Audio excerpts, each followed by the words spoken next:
Oke, baik. Assalamualaikum warahmatullahi wabarakatuh. Selamat datang di pembahasan materi kemagnetan, di mana ini merupakan pekan ke-7 dari mata kuliah fisika.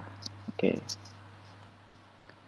rencana kita selama satu sesi ke depan akan membahas tentang kemagnetan. Kita perlu tahu kenapa sih kita mempelajari kemagnetan pada fisika. Oke.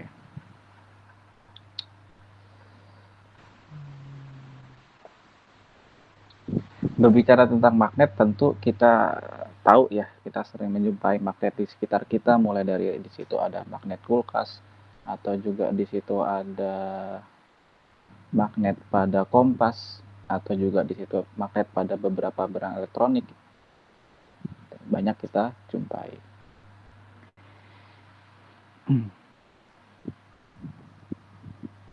Oke, nanti ketika kita melihat sifat magnet, kita lihat apakah magnet itu memang magnet asli atau magnet permanen, ya, yang mana magnet permanen merupakan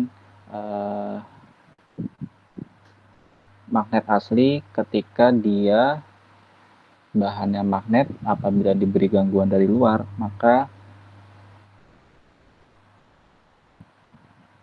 untuk sifat kemagnetannya tetap ada, ya. Jadi gini, ada beberapa jenis sifat kemagnetan. Yang pertama, bahan yang memiliki sifat magnet permanen disebut dengan bahan ferromagnetik. Adapun bahan dengan sifat magnetik sementara disebut paramagnetik. Jadi perbedaan keduanya, kalau kita melihat magnet permanen itu biasanya dimiliki oleh memang bahan tersebut adalah bahan magnet yang tidak dibuat. Kalau yang bersifat sementara atau paramagnetik itu ketika bendanya diberikan magnet. Jadi benda yang awalnya bukan magnet kemudian dibentuk dengan cara teknik tertentu sehingga bersifat magnet, walaupun nanti nggak bertahan lama, akan hilang. Oke. Kemudian ketika jadi kedua bahan tersebut atau kedua benda tersebut itu bisa hilang sifat kemagnetannya, terutama yang permanen, ya, dengan cara dipanaskan atau dipukul keras berkali-kali. Kalau misalkan nggak ada gangguan, maka bahan itu tetap bersifat ferromagnetik. Oke. Adapun yang sifatnya sementara atau paramagnetik itu kan tadi ya, ketika diberikan atau dilakukan teknik tertentu sehingga bersifat magnet yang awalnya bukan magnet. Contohnya, kalau dulu kita pernah belajar di SD ya, ada paku yang dililiti kawat beberapa lilitan, kemudian kawat tersebut dialiri listrik sehingga paku yang awalnya tidak bersifat magnet dapat menarik benda-benda konduktor atau benda-benda yang dapat ditarik magnet. Nah, kalau misalkan tanpa kita pukul, tanpa kita panaskan, dicabut aja listriknya, maka sudah hilang sifat magnetnya. Kemudian di sini ada beberapa contoh yang sebelah kanan gitu ya, yang dipegang tangan itu merupakan magnet permanen. Jadi tanpa kita beri atau tanpa kita bentuk magnetnya, dia tetap magnet. Kita bisa hilangkan sifat magnetnya dengan cara dipukul atau dipanaskan. Adapun yang sebelah kirinya atau yang tengah itu kan direct magnet ya. Nah, direct magnet itu memiliki sifat kemagnetan atau menjadi magnet apabila dialiri listrik kan ya. Kalau ternyata listriknya mati, ini benda-benda logamnya yang ditarik magnet jatuh karena sifatnya sementara. Setiap magnet memiliki dua kutub yang berlawanan. Salah satunya dinamakan utara, yang lainnya dinamakan selatan. Jadi ini menjadi ciri khas dari magnet. Kalau pada listrik kan kutubnya adalah kutub atau muatannya adalah muatan positif dan muatan negatif. Kenapa dinamakan dengan kutub utara? Ya karena memang nanti dia itu cenderung mengarah ke utara geografi bumi, adapun yang selatan dia cenderung mengarah ke kutub selatan geografi bumi. Nah, ini contohnya ya. Jadi kedua magnet itu kalau misalkan mereka berdua ditekatkan, maka akan melakukan gaya.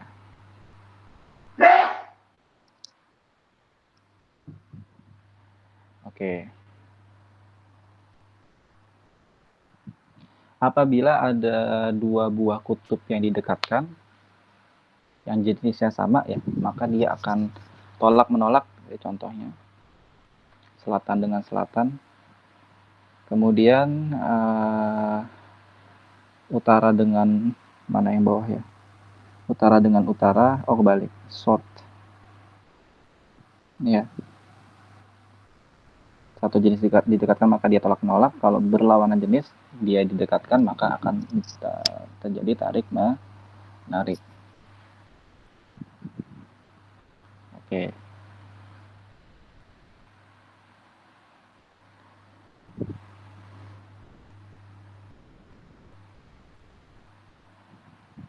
Gaya antar dua kutub magnet yang didekatkan serupa atau sama dengan gaya antar dua dipol listrik. Jadi kalau misalkan ada dua buah magnet didekatkan, sebenarnya dia mirip-mirip dengan gaya antar dua dipol. Jarak antar muatan pada masing-masing dipol adalah D. Oke, D ya. Dipol positif dan negatif di situ jaraknya D, dan jarak antar muatan berdekatan pada dua dipol adalah R. Dan gaya antar dua dipol merupakan jumlah gaya yang dihasilkan semua muatan.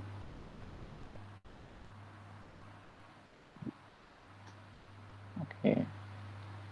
Jika jarak antar dipol itu jauh lebih besar daripada panjang dipol, maka perubahan yang berbanding terbalik dengan R tidak lagi terjadi. Tetapi gaya antar dipol dapat diaproksimasi dengan F sama dengan, atau F mendekati negatif N negatif 6K Q kuadrat D kuadrat per R pangkat 4, yang menandakan bahwa gaya antar dipol itu berbanding terbalik dengan 4 jarak antar dipol.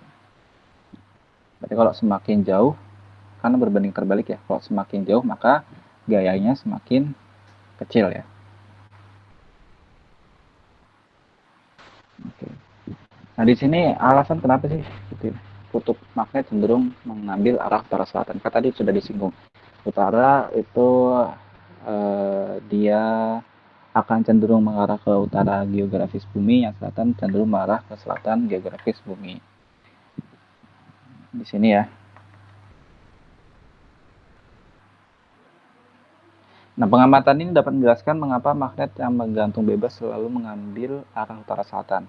Ini terjadi karena bumi kita sebenarnya sebuah magnet permanen dengan arah kutub sebagai berikut. Kan tadi kalau magnet sendiri yang utara cenderung ke utara karena dia akan ditarik oleh kutub selatan bumi. Kutub bumi. Bumi kan tadi berperilaku sebagai magnet yang sangat besar ya. Oke. Kutub selatan magnet bumi berada di sekitar kutub utara geografi bumi ya. Dari sini kan dapat dijelaskan alasan kenapa tadi kutub utaranya magnet kecil itu mengarah ke kutub utara geografis bumi, karena pada kutub utara geografis bumi itu ada kutub selatan dari magnet bumi. Oke.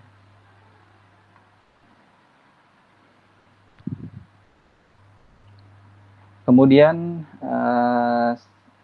bahwa ternyata magnet itu kalau dipotong yang awalnya adalah utara selatan, kan kita udah tahu batasannya ya, dengan cara bisa nanti dilihat dari arah-arah induksi medan magnetnya. Nah, ternyata ketika magnet itu dipotong lebih kecil gitu ya, maka dia akan terpotong menjadi dua dan dia memiliki kutub masing-masing sendiri. Oke. Jadi dia akan membentuk utara selatan. Dipotong lagi utara selatan lagi. Terus dipotong sampai kecil-kecil, dia tetap nanti hasilnya akan utara selatan. Nggak mungkin ketika dipotong nanti utara sendiri, selatan sendiri.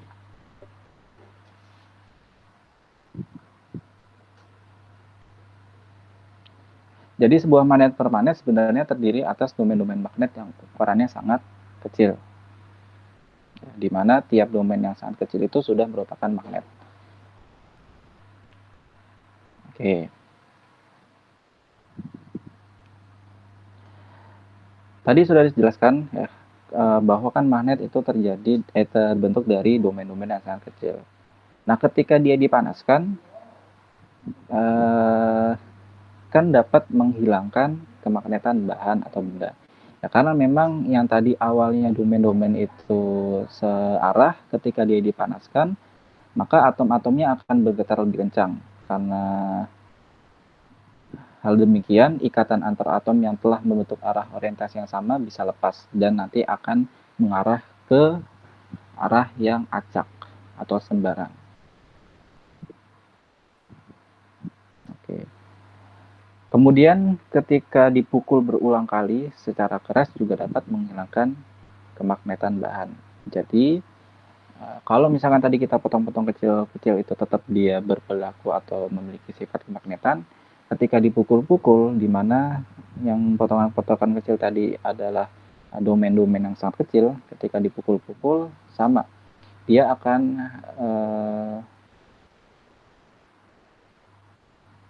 mendapatkan tambahan energi yang berupa energi getar ya. Nah, getaran atom menjadi lebih kencang sehingga nanti ikatan antar atom yang telah membentuk arah orientasi yang sama bisa lepas. Dan atom-atom kembali mengambil arah orientasi sembarang.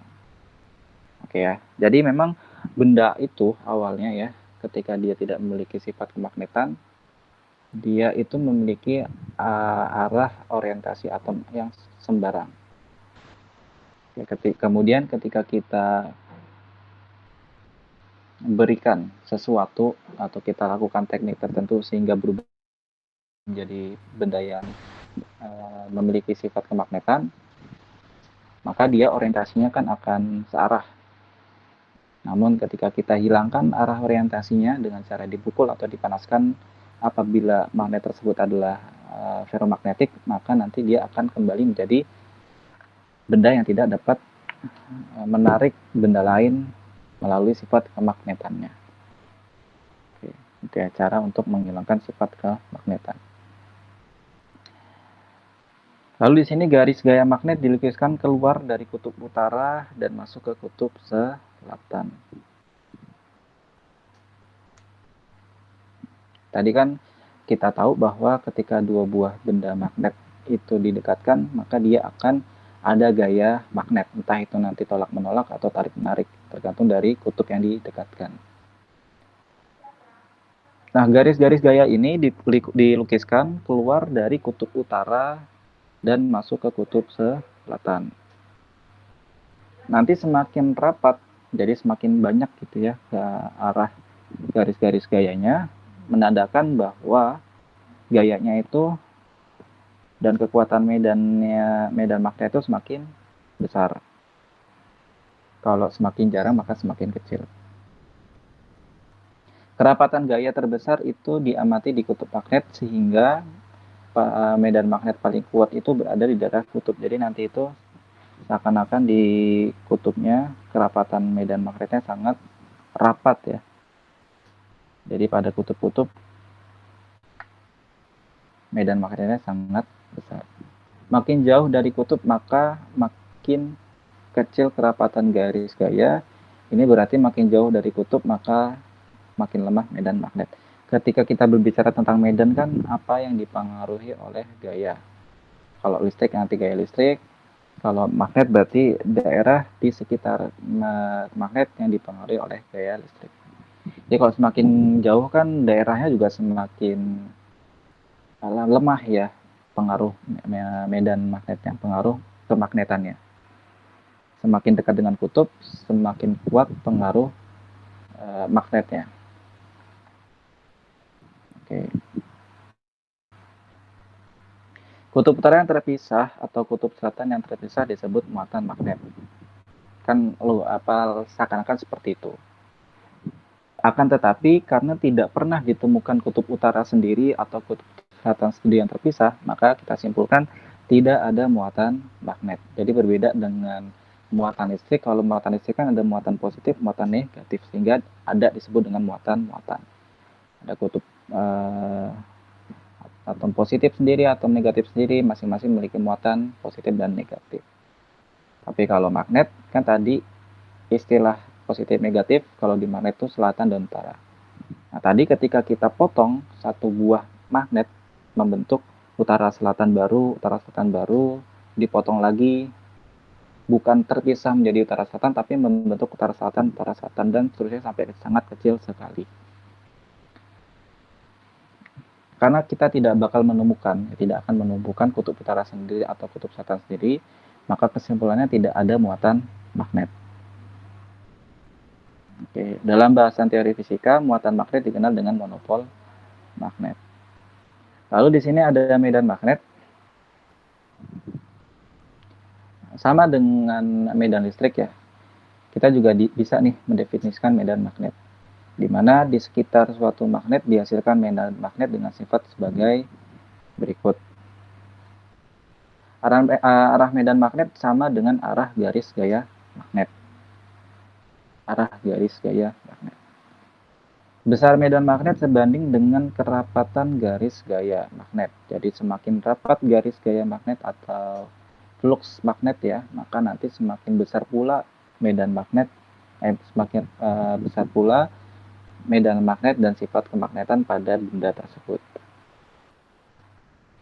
Medan magnet ialah daerah di sekitar kawat yang berarus listrik atau magnet murni yang masih dipengaruhi kemagnetan. Kenapa di sini ada kawat yang berarus listrik? Karena kan tadi contohnya ya, ketika paku dialiri listrik dia dapat memiliki sifat kemagnetan walaupun sementara. Jadi kalau misalkan masih dipengaruhi oleh kemagnetan, maka di situ disebut dengan medan magnet. Nah, di sini ada percobaannya ya, ketika diberikan pasir besi, lalu digoyang-goyangin gitu ya, maka nanti secara otomatis dia akan membentuk seperti ini. Ini menandakan bahwa ternyata magnet itu memiliki medan magnet yang bentuknya seperti ini. Oke. Nah, ini kalau misalkan kita lihat dari orientasinya, dia dari utara ke selatan ya.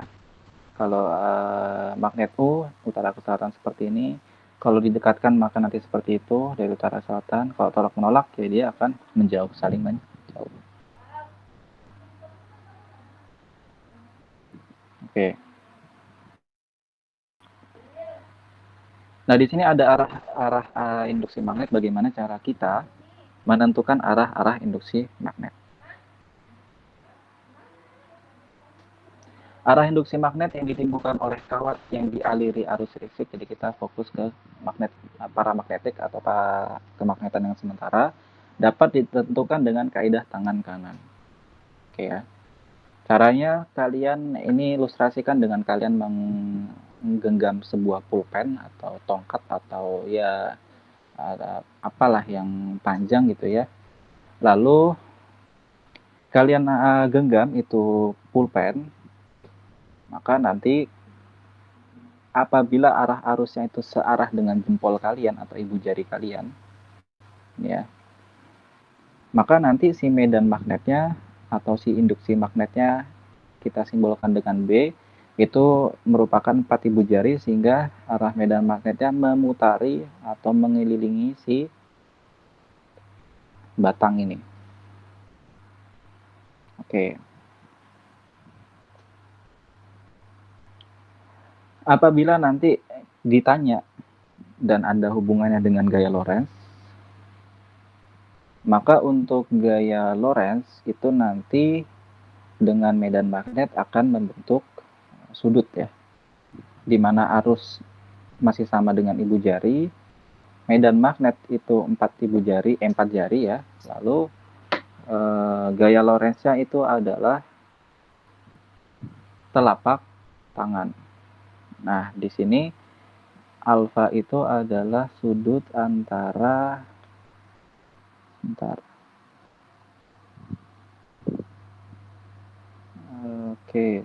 ya.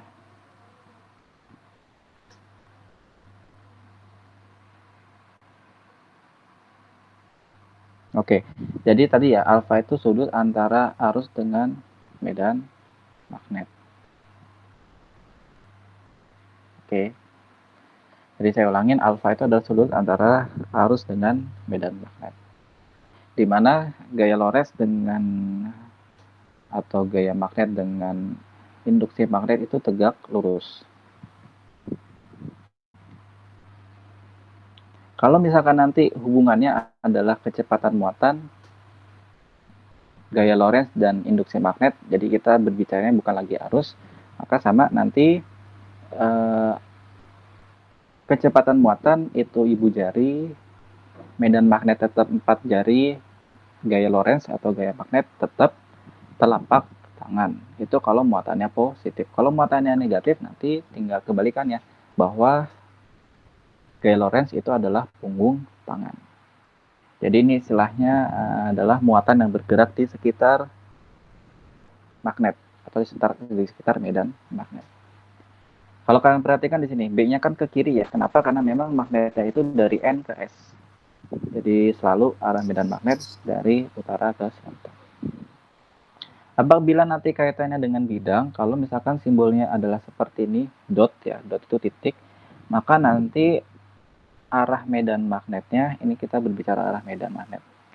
Arah medan magnetnya mendekati pembaca atau keluar bidang. Jadi kalau dot itu keluar bidang atau menuju kita. Kalau cross atau silang itu masuk bidang. Oke. Sebenarnya kita juga perlu pahami ada disebut dengan flux magnet, cuman nanti ini flux itu lebih dipelajari di induksi elektromagnetik ya.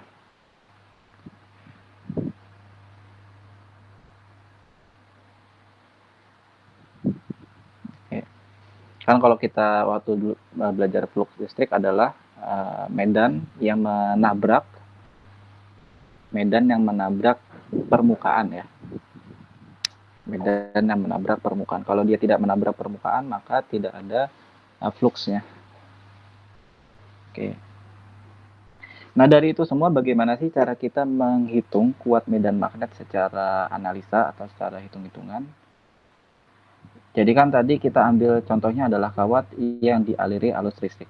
Ini ada kawat yang sangat panjang, dialiri arus listrik akan menimbulkan induksi magnet di sekitar kawat berarus. Oke. Jadi ini ada kawat yang dialiri arus listrik arahnya ke atas. Lalu di sini ada titik uji. Kita mau menguji berapa sih medan magnet di sini di titik PE. Oke ya.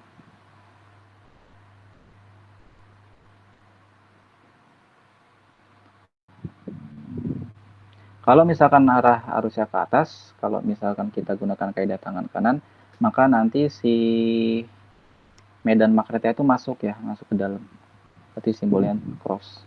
Maka di sebelah kanan kawat medannya masuk, di sebelah kiri kawat medannya ke luar atau menuju pembaca. Bagaimana cara menentukannya tadi dengan kaidah tangan kanan. Jadi ini kalau misalkan saya ilustrasikan dengan panah, medan magnetnya begini ya.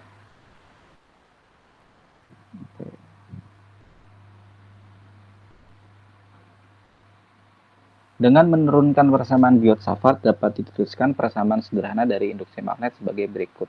Ini induksi magnet pada kawat yang sangat panjang yang dialiri arus listrik. Jadi B, satuannya adalah Tesla, itu mu0 kali I. Mu0 adalah permeabilitas ruang hampa, nilainya adalah 4 kali 10 pangkat minus 7. Oke ya. Terus I-nya adalah arus listrik, kemudian dibagi dengan 2 pi A. Oke, dibagi dengan 2 pi A. A-nya apa? A adalah jarak titik uji ke kawat pengantar. Ini kalau kita lihat di sini. Jarak antara titik uji dengan kawat yang dialiri arus listrik. Oke, di sini ada contohnya. Suatu kawat panjang sekali dialiri arus listrik. Jadi ini ada kawat panjang dialiri arus listrik sebesar 10 ampere. Ini ada arah oh enggak ada. Jadi anggaplah arahnya ke atas. 10 ampere. Suatu ketika suatu titik berada 5 cm di sekitar kawat berarus, anggaplah misalkan di sini nih, kalau secara gambar ya. Walaupun di situ tidak diterangkan seperti apa. Sini. Berarti ini kan kalau arah arus ke atas ini masuk ya. Di sini ada 5 cm, kita diminta untuk menentukan titik uji di sini berapa besar medan magnetnya. Ya udah kita gunakan persamaan. Kita tuliskan dulu apa yang diketahui. Pertama, mu 0 4 pi kali 10 minus 7. I-nya 10 ampere, R-nya atau A-nya jarak penghantar atau jarak kawat yang dialiri arus listrik dengan titik uji adalah 5 kali 10 pangkat minus 2. Kenapa? Ya, karena memang 5 cm awalnya dijadikan ke meter, jadi 5 kali 10 pangkat minus 2. Maka medan magnet pada jarak tersebut itu adalah MOI per 2 pi A atau 2 pi R. 4 pi kali 10 minus 7 dibagi 2 pi kali 5 kali 10 minus 2 dibagi, ya oke. 4 pi dibagi 2 pi adalah 2 ya. Lalu 10 dibagi 5 adalah 2, sisa 2 kali 2 4. Oke, di sini 10 pangkat minus 2 naik ke atas ya. Jadi 4 kali 10 pangkat minus 7 kali 10 pangkat minus 10 pangkat 2. Karena pangkat minus 2 naik ke atas jadi positif 2 ya. Berarti hasilnya 4 kali 10 pangkat min 5 Tesla. Nah, apabila nanti ada dua titik uji ya, taruhlah di sini jaraknya berapa nih? Jaraknya ke sini 10 cm. Oke. Maka kalian tadi kan yang B5 cm dapat tuh. Ini B5 cm dapat 4 kali 10 pangkat minus 5. Nanti kalian cari B10 cm itu berapa? Baru kalian selisihkan. Oke, jadi B total atau medan magnet total itu adalah apa yang masuk ya, B masuk bidang dikurangi B keluar. Nanti orientasi negatif itu adalah hasil akhirnya itu nanti dia besarnya kemana? Apakah dia masuk atau ke luar? Oke, jadi gitu ya. Kalau positif berarti nanti masuk bidang. Kalau negatif berarti nanti ke luar bidang. Oke, gitu ya. Jadi kesimpulannya adalah untuk cara menganalisa induksi magnet seperti itu. Pertama, kalian perlu tahu jarak titik uji terhadap kawat berarus listrik berapa, lalu mencari tahu di situ arah arusnya. Oke, di sini saya ulangin. Yang sebelah kanan kawat itu medan magnetnya masuk. Kenapa? Dengan kaidah tangan kanan, ini arah saya ke atas, kalian arahkan jempol kalian ke atas, lalu kalian masukkan 4 jari itu ke kertas ini atau ke layar. Nanti di sebelah kanan 4 ibu jarinya kan 4 ibu jari lagi. 4 jarinya kan keluar. Maka di sini simbolnya adalah dot ya. Lalu B total adalah yang masuk dikurangi yang keluar. Nanti kalau misalkan arah harusnya ke bawah ya beda lagi. Kalau ibu jarinya kalian arahkan ke bawah, maka 4 jari itu masuk, tapi dia masuknya di sebelah kiri kawat. Kalau di sebelah kanan kawat kan kalau kita puterin 4 jari kan yang di sebelah kanan dia keluar bidangnya. Seperti ini. Lalu berarti kan B masuk, kurangin B ke luar. Jadi seperti itu untuk cara menganalisa induksi magnet khususnya pada kawat berarus listrik. Oke. Yang penting dari kemagnetan adalah kalian perlu tahu bagaimana cara kalian nanti menganalisa induksi magnetik, bagaimana cara kalian nanti menganalisa arah-arah medan magnet dan gaya Lorentz atau gaya magnet, lalu bagaimana kalian cara tahu dasar dari magnet seperti ada magnet ferromagnetik yang dia memiliki sifat permanen magnet atau memang gaya magnetnya itu sangat kuat sekali, lalu ada paramagnetik yang nanti sifatnya sementara, ketika dia dicabut sumber kemagnetannya, sumber yang menimbulkan magnet seperti listrik, maka dia akan hilang. Terus bagaimana cara menghilangkan kemagnetan dari benda ferromagnetik? Tadi dengan cara dipotong-potong sampai kecil sekali kemudian dipukul-pukul, atau masih dalam bentuk magnet, benda magnet dipanaskan secara terus-menerus atau dipukul berkali-kali yang sangat kencang. Terus kenapa alasan kok ketika kita gantung magnet dia arahnya nanti seakan-akan dia condong ke utara dan ke selatan, karena dipengaruhi oleh magnet bumi yang sangat besar sekali. Oke, karena magnet bumi yang sangat besar sekali itu arahnya berlawanan dengan kutub geografis dari bumi. Jadi kalau di kutub selatan, maka medan magnet bumi itu kutub utara. Oke. Oke. Lalu kalian perlu tahu juga kalau misalkan magnet itu didekatkan, dia akan membentuk gaya magnet ya. Kalau memang gaya tarik menarik atau gaya tolak menolak. Oke. Kemudian apabila dia searah maka dia akan terjadi tarik menarik. Kalau misalkan dia berlawanan maka dia akan terjadi kalau tolak menolak kalau dia sejenis tolak menolak, entah itu selatan selatan atau utara utara, kalau dia itu adalah kutubnya itu berlawanan, maka nanti dia akan tarik menarik. Oke, semoga apa yang kita diskusikan bisa mudah dipahami. Nanti kalian silahkan cek literatur-literatur yang ada untuk menambah wawasan kalian.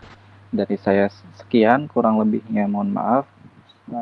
Wassalamualaikum warahmatullahi wabarakatuh. Apabila ada pertanyaan bisa tulis di kolom komentar atau bisa chat di grup WhatsApp. Oke, terima kasih.